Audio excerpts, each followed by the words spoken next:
The new 2022 iPad launch is, well, a bit confusing.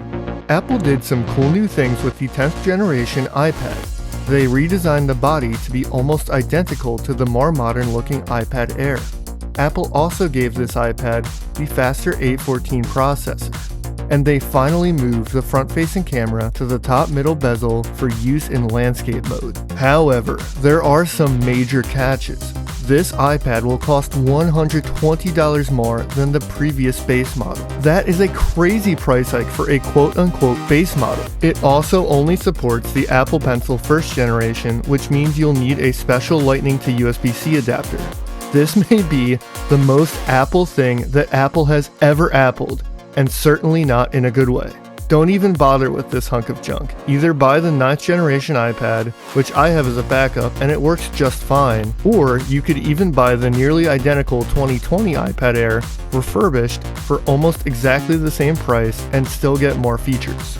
Moving on to the iPad Pro, this product is even more disappointing. This has to be one of the most minor spec bumps I have ever seen by Apple. The only big improvement is the new M2 chip, which is honestly only marginally better than the M1 chip. You can also now shoot ProRes video on the new iPad Pro, but honestly, the camera hardware on here is hot garbage compared to the iPhone and other top-tier Android devices.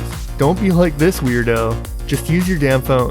Apple also showed off a cool new feature for Apple Pencil hovering exclusive to this new iPad Pro, but it's not particularly relevant to me as I'm not an Apple Pencil user. Perhaps the craziest feature not included on this iPad is the mid-screen landscape mode camera that I mentioned on the 10th generation iPad. Why would you put a cool new feature like this on the base model, but not on the far more expensive Pro model? It makes literally zero sense. Not to mention, we still don't have access to Pro apps like Final Cut Pro or Logic. That's pretty sad considering Apple markets this as a Pro device and as a possible replacement for a traditional computer.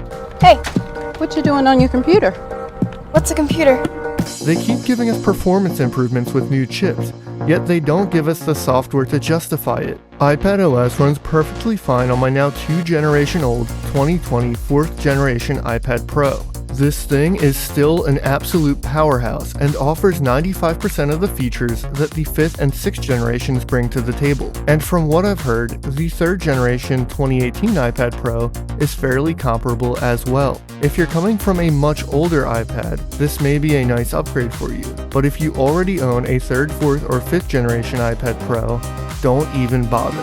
I hope you found this video helpful, or at the very least mildly entertaining as we poked some fun at Apple's laughable attempt at a spec bump. Be sure to like, comment, share, and subscribe. Thanks for watching.